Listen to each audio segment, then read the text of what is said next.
All right. Well, good morning. Welcome to our morning devotions. Getting a little later start this morning.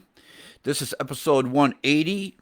We're in 2 Samuel chapter 10. I posted verses 1 through 10, but really all 19 verses have to deal with the same flow of the story. I entitled this Bad Company. Bad Company. And it all starts out with bad counsel among the Ammonite leaders because David is sending an envoy out of compassion because of the death of the king of Ammon, and he sends this envoy just to express his condolences.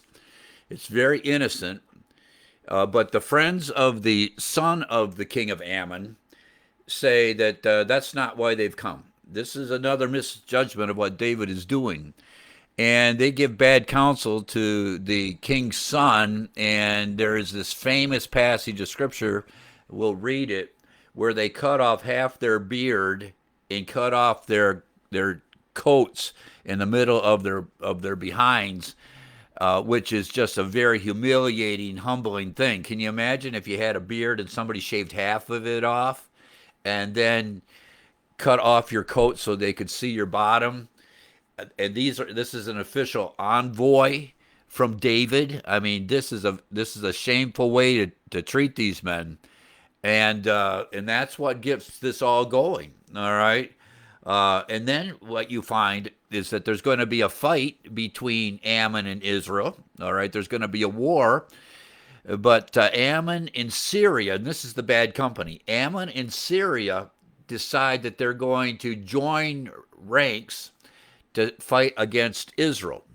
And then you have the whole story here of Joab and Abishai, the two commanders of the Israeli army.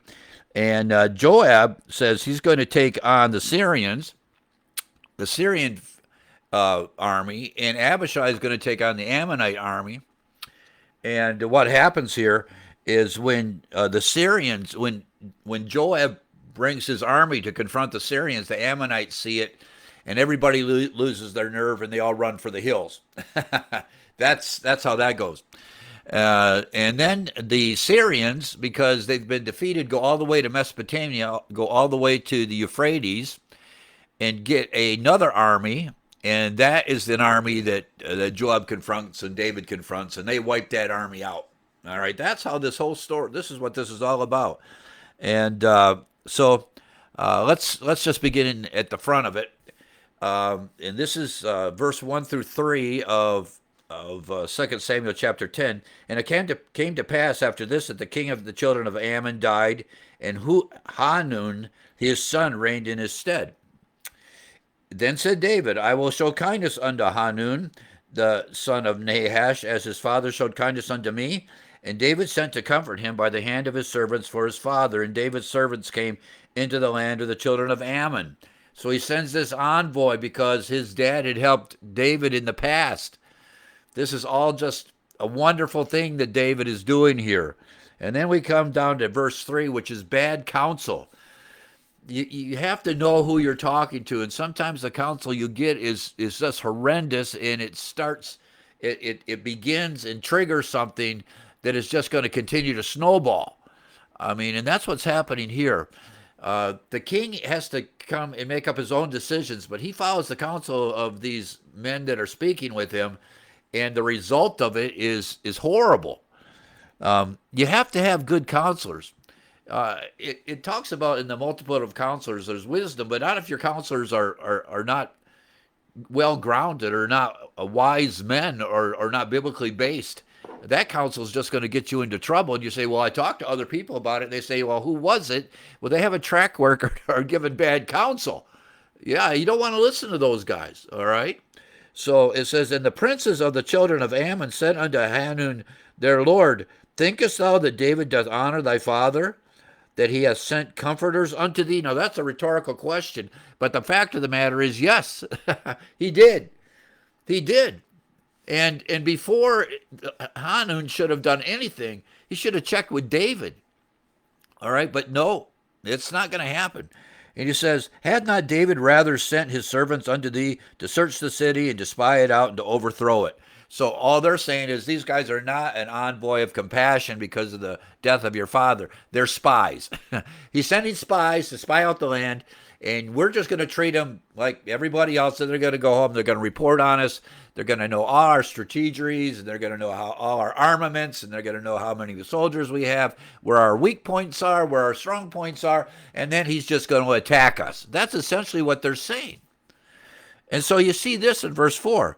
Wherefore Hanun, listen to this, took David's servants, shaved off one half of their beards, which was in a time where beards were an expression of manlyhood, which they still are. There's a lot to say about this. I just can tell you that, and I don't know if things have changed in some religious traditions, but I've never had a long beard. All right, I've had a short beard and a goatee in the past, but for a long time I had a mustache.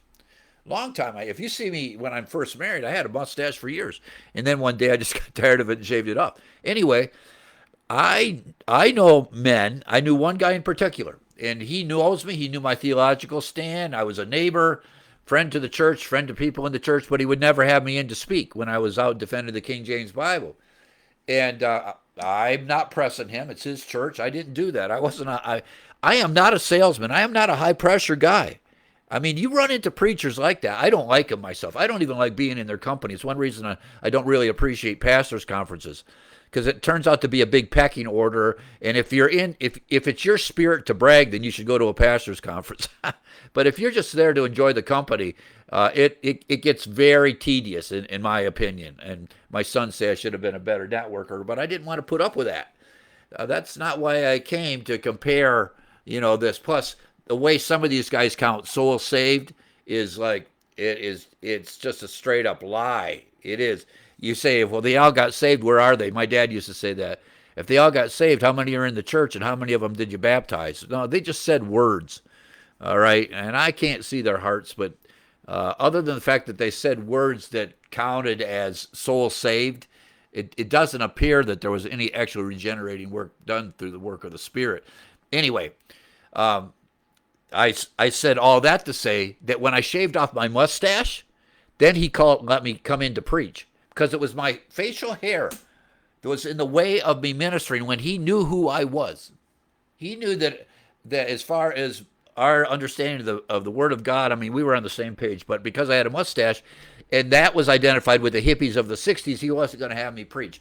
This is a tough pull, beloved, for any religious tradition to make this case because of what's in the Bible. Our Lord had a beard. They plucked it out. It was one of the ways that they inflicted great pain on our Lord, right? It is very common. And let me say something else about the beard thing. In the past, a clean-shaven face, except, here, let me back up. The Egyptians didn't have beards, okay? They were clean-shaven and wore linen. I mean, it was a much more advanced empire, the Egyptian empire. But when you start getting into the ancient Near East and you get into Rome, all right, if you had a clean-shaven face in that time, it was an indication that you might be homosexual, because you didn't demonstrate that you were a man by having a beard. It's very interesting. I mean, and I don't have the documentation here, but I mean, it's stuff you read about. Anyway, and I'm not making that case, of course, but this whole idea about some ecclesiastical traditions rejecting men that have facial hair, this is a tough pull, especially when you consider that that's the way God made us.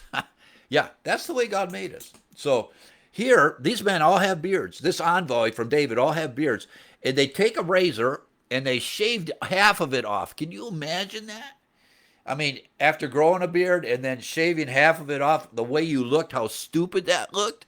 And then that's not it. They shaved off one half of their beards and cut off their garment in the middle, even to their buttocks, and sent them away. That half of their behind was showing because they cut off their robe. So they have half a beard and they have half their clothes cut off until their bottom is exposed, and they send them away. I mean, this is not the way you treat a visiting envoy from King David. All right, this is a shameful thing. And it says, verse 5. Listen to this. When they told it unto David, he sent to meet them, because the men were greatly ashamed. Yeah, they were greatly ashamed. They just came to do the right thing, and they were treated horribly, horribly. And trying to get your beard back in shape, you can always find another pair of clothes, but you left just being just mocked. All right, having come to do the right thing and then treated this way with such disdain, dishonor. All right. It says that when it was told unto David, he sent to meet them, because the men were greatly ashamed. And the king said, tarry at Jericho until your beards be grown. And they returned. And he said, just wait in Jerusalem until your beard grows back. And I've heard this applied in all kinds of ways. I mean, and I'm not sure any of them are legitimate. I think what happens here is, listen, guys, you just need to take a break a little bit before you come back to Jerusalem, and just let your beards grow back out so you don't look ridiculous. All right. So the indication of the shame that you experienced there with the Ammonites is gone. I think that's essentially what is going on. But you take a New Testament application of this, you have all kinds of application here to young men tarrying in Jerusalem till you get a little bit more mature, all of that. I don't think any of that's true, and I'll tell you why. He did not send immature men as envoys to speak with the Ammonite king. He didn't send that. He sent the Secretary of State. He sent men that were there that could project the power of David. He sent representatives of the nation of Israel at the behest of David. Undoubtedly, he brought gifts. They brought gifts with them. All right, it doesn't say, but they're coming to console the son of the king of Ammon who had just died. So no, these are not lightweights that he's doing this to. So this whole idea that this wait till your beard is grown back, these aren't young men, or they might have been young men, but these were trusted men that David could send to another country's king and represent the nation. No. So all of that stuff, if you've ever heard any of that stuff, I mean, it's up to you to decide, but I don't think any of that's valid here. I just think that this was a shameful thing they did, and David's telling them, just wait before you come back, because I know you guys are honorable men, and I know I sent the right people, but the way you look right now, I mean, this is going to be hard to explain. And so just hang out in Jerusalem and Jericho for a while, which at that time would have been like a resort town. Even then it would have been tough, like trying to explain this, until your beards grow back. And I can see them trimming one side a little to the other side so they can even it all up, and how long that took. For some guys, that won't take long. All right? There's some guys that just can grow a beard very quickly, and some guys can't. But he says, just wait till your beards grow back. That's what he's saying. And then you come back to the city. And it says, verse 6, because now they understand what they've done. And when the children of Ammon saw that they stank before David, they were just a heap of garbage now. When you walk by, or a dead animal in the road, or the skunk down the road, and every time they stepped outside, they said, man, did we do the wrong thing? And this is a very visceral thing. Aromas are very visceral, either in a good way or a bad way in the Bible. I mean, it's a very powerful sense. And here, the word is stank. That is, you guys, I mean, the way we say it in the vernacular, they really, you really stunk it up, right? I mean, what you did was the wrong thing. Nobody wants to be around this, because the aroma is putrid, what you guys did, in a figurative way, right? And it says that when the children of Ammon saw that they stank before David, the children of Ammon sent and hired the Syrians. Here we go. Because they figure David's coming after them now. So now they're going to be confederate with the Syrians, Ammon and Syria. And this is where I got the title, Bad Company. Bad Company. You need to remember this. Anybody that aligns with Syria, whether it's Israel or Ammon or whatever, it's the wrong way. The Syrian army is not, throughout the course of the Bible, although victories were won, are never very effective as allies. That's the point, especially for Israel. God says, why do you join yourself and align yourself with Syria instead of just calling on me for help? That's the way God deals with Syria. Well, Ammon and Syria here are both pagan countries. So now they need to rally because they know the power of the Israeli army directed by David. I mean, they need an ally here, and that's what's happening. It said, and the children of Ammon came out. Oh, excuse me. Back to verse 6. And when the children of Ammon saw that they stank before David, the children of Ammon sent and hired the Syrians of Beth Rehob and the Syrians of Zobah, 20,000 footmen, and of King Maacah 1,000 men, of Jeshbab 12,000 men. So they're trying to get an army together. That's what's happening. And when David heard it, he sent Joab and all the hosts of the mighty men. That's what it says. He said, this is the Israeli army. When he found out that they were aligning themselves against David, he sends his captain, Joab, his nephew, and he says, the men of Israel are mighty men. I mean, they're going to confront these guys. And the children of Ammon came out and put the battle in array at the entering in of the gate, and Syrians of Zobah and of Rehob and Ishtab and Maacah were by themselves in the field. So you got the Syrians on one side as a unit, and you got the Ammonites on the other side, all right? They are not combining forces, all right? They are like two separate battle fronts between Ammon and Syria. And it says this in verse 9, when it says they were by themselves in the field. When Joab saw that the front of the battle was against him, before and behind, that is, between the Syrians and the Ammonites, he chose of all the choice men of Israel and put them array against the Syrians. So he took the best of the best. He says, we're not going to divide our forces. We're just going to take on the Syrians. That's what he said. We're gonna focus on the Syrian army. And then it says, and the rest of the people he delivered into the hand of Abishai, his brother. And everybody else in the army, says he puts them under the control of his brother Abishai. All right, they're brothers. And Abishai is going to handle the Ammonites. Okay, so you got Joab going after the Syrians and Abishai taking care of the Ammonites. It says this in verse 10, and the rest of the people he delivered unto the hand of Abishai, his brother, that he might put them in array against the children of Ammon. So he's divided his forces. Joab's got these, like the Green Beret, and they're going after the Syrians, and then the army of mighty men are going after the Ammonites. And this is the plan, okay? And it says this in verse 11, and I love this passage because this is what he's telling his brother as the leader of this force.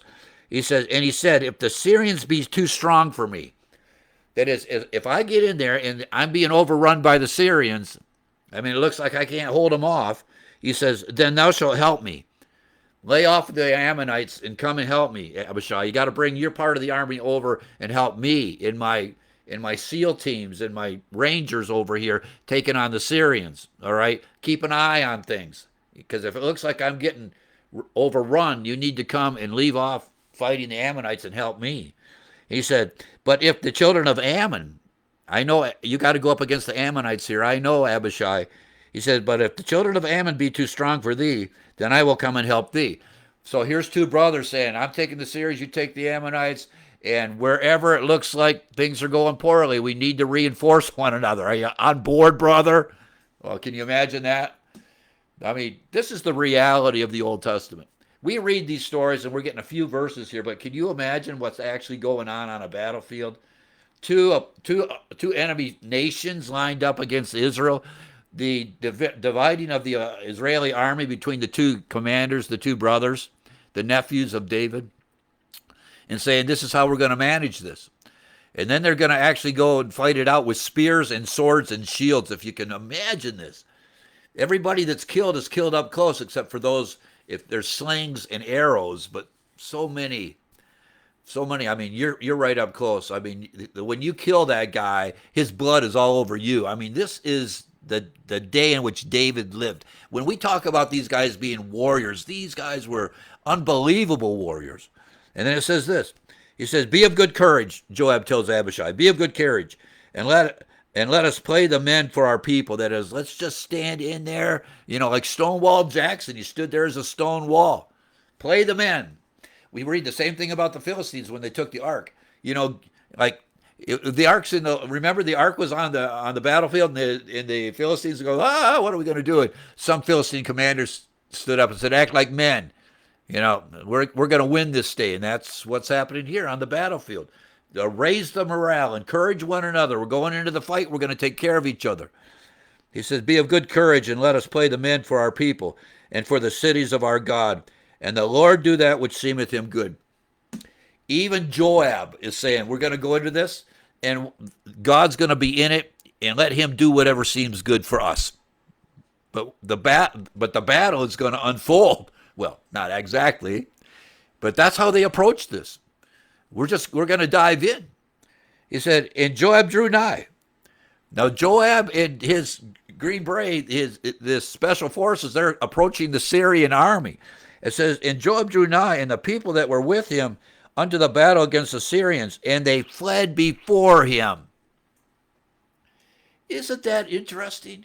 As soon as they engage, the Syrians are saying, we're over our heads. And remember, the only reason they're there is to help out the Ammonites. They're not the ones really that started this. So they're saying to themselves, I don't know if this is worth it, taking on the Israeli special forces here. And they fled because their hearts weren't in this. They had nothing to do with this. Somebody just said, come and help us. Undoubtedly, there was money. They worked as it doesn't say this, but as mercenaries. I mean, there would have been some deal worked out between the leaders. And it said, and when the children, and here we got the next thing. So here's Syria running for the hills. They were supposed to be the Ammonite help. And they're saying, I mean, we should have paid them more or whatever, right? Or whatever he agreed to, it should have been bigger.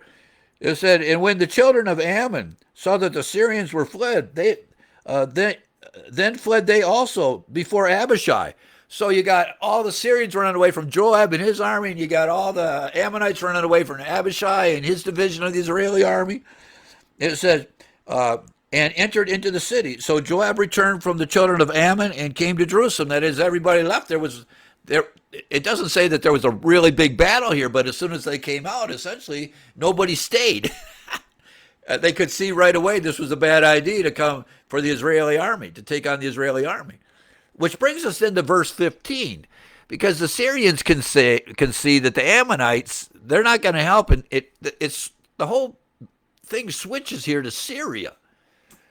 Syria got invited to this, so to speak, by the Ammonites. It was the Ammonites that shaved off their beards and cut off their coats and did this terrible disservice, this disrespect of the king of Israel. And it was the Ammonites that started this whole thing, which David says, well, if they're doing that, we got to gear up because we got to go out in the battlefield to meet them. This is all driven by the Ammonites till you get here to verse 15. And then after the Syrians have been run off the field by Joab, and when the Syrians saw that they were smitten before Israel, they gathered themselves together and Hadar-ezer, which is this king from Mesopotamia over by the Euphrates River. And when you read the commentaries, apparently there's enclaves of Syrians that far east, all right, in Mesopotamia. And Hadar-ezer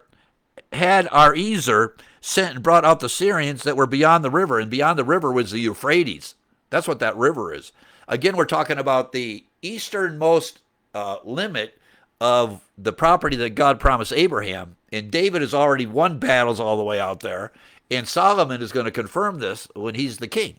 I mean, this is going to be the reach of the Israeli empire according to Genesis chapter 15. He said, and Hadar-ezer sent and brought out the Syrians which were beyond the river, and they came to Helam, and Shobach, the captain of the host of Hadar-ezer, went before them. So the captain of this Mesopotamian army of Syrians, his name is Shobach. This is the general. So what you got is you got Abishai, Joab and Abishai in Israel. You got Shobach coming way from the east, from the Euphrates River.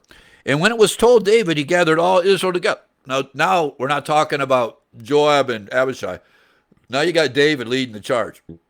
He said, and when it was told David, he gathered all Israel together and passed over Jordan. Yeah, because they're going east. You got to pass over Jordan. Everybody passes over Jordan, right? And came to Helam. And the Syrians set themselves in array against David and fought against him. So here we got all the Israeli army united against the Syrians from the east out by the Euphrates River. led by Shobach, the general of the army of Had Arezer, okay, this Mesopotamian army. And the Syrians fled before Israel. That's verse 18. There's no Ammonites here, but it didn't help. They fled because they were getting whipped by the Israeli army. And the Syrians fled before Israel, and David slew the men of 700 chariots of the Syrians and 40,000 horsemen, and smote Shobach, the captain of their host, who died there. I mean, the commander was killed in the battle.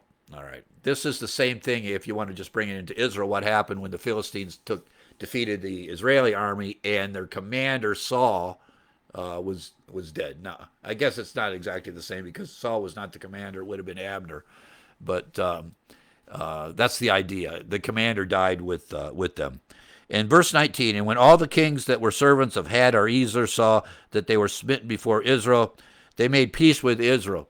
That is, everybody that was under the boot of Hadarezer in the east, when he could say that the one that was asserting authority over those nations, they all made peace with Israel. I mean, nobody wants to go to battle with Israel when the big dog in the area, which would have been Hadarezer, and the Syrian army out there were defeated, soundly defeated, and Shobach, the commander of the army, was killed. It said, they made peace with Israel and served them, so the Syrians feared to help the children of Ammon anymore. And there you have it. So the next time Ammon said, "Hey, how about a little help?" They said, "We're not going with you guys. You guys are pathetic. You're bad company." Anyway, that is chapter 10 of 2 Samuel, and a great passage.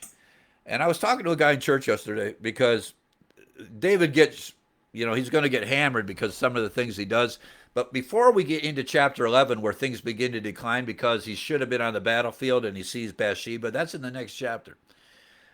Before we get into all the problems that arise now that David commits adultery with Bathsheba, you need to remember the first 10 chapters of 2 Samuel, and that they're still there in its history. And I want you to remember that when we start seeing the decline of David because of Bathsheba, this is the man that's in decline. This great noble warrior who wrote so many of the Psalms, right? A great military commander who patiently waited to take the throne and overly generously cared for the family of Jonathan. That is always mindful that he was taken from the sheep cote and he's put in the palace. What's going to happen, because from 11 to the end of the book, David is going to be on a constant decline. It's like the sin of adultery was forgiven. That's what's coming up in the next chapter. God is going to forgive him. The child is going to die. Bathsheba is going to be the mother of Solomon, and Solomon's going to be the next king. There's all these things to take into consideration. But when you start talking about what David brings upon himself because of Bathsheba, we begin, especially as we get through 2 Samuel, we begin to see David through a worm's eye view. We get a worm's eye view, and now it happens. You begin to see David now through this one egregious sin. We're not going to say that it's not an egregious sin. He asked that the Spirit of God not be taken from him. That's how sinful he believes it was, and that's what the Bible teaches. But for us, as we read it, we need to remember that he is a man after God's own heart, and he is cited all the way through the Bible. And it's not a valuable or worthy analysis of David to see his entire life, so to speak, as an adulterer, is what I'm trying to say. That's not the way God dealt with him. All right, and nor should we, as we read this, to say, well, there goes David, and that's the end of him. But I was talking to this guy at church, and he was talking about how so many of the things that he's heard from the ministry, when it comes to these men of the Bible, and I would say you could do it to any of them. You know why? Because there isn't anybody that's in the Bible. There's no one in the Bible that is perfect. No one except Christ. Christ uses all imperfect people. Christ uses all imperfect people. And if you want to focus on the imperfection of the person that he uses, if that's your focus, then you're misguided. Those imperfections are there to remind us that God uses people like you and me. See, so okay, I thought I should say something there because tomorrow is chapter 11, and this is when things get tough. All right, really get tough. I mean, listen, adultery takes place, but murder takes place.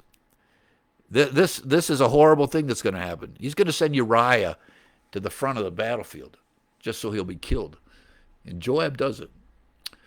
So, okay, I shouldn't have left on that sad note. Let's go back to the happy note of chapter 10. They beat the living daylights out of the Syrians, and the Syrians say, there's no way I'm going to align myself with Ammon. And at the end of chapter 10, David is at peace with everybody. All right? And we know there's always uprisings, but things are looking very good. And then you get chapter 11. It's a lesson. Okay, Lord bless you. Good to see everybody this morning. It's supposed to be a little warmer here. You can see the sun's out. It's beautiful here in the Blue Ridge Mountains of southwestern Virginia. I'll tell you, it is glorious country. And if you ever get down this way or call me, I mean, it'd be great. All right. You want peace and serenity. You want to just sit out on the porch, sip tea, and watch the deer and the bear and the hawks and the eagles. I mean, and it's just a great place. So, well, the Lord bless you. You have a great day. And Lord willing, we'll see everybody tomorrow. All right, we'll see you. Bye.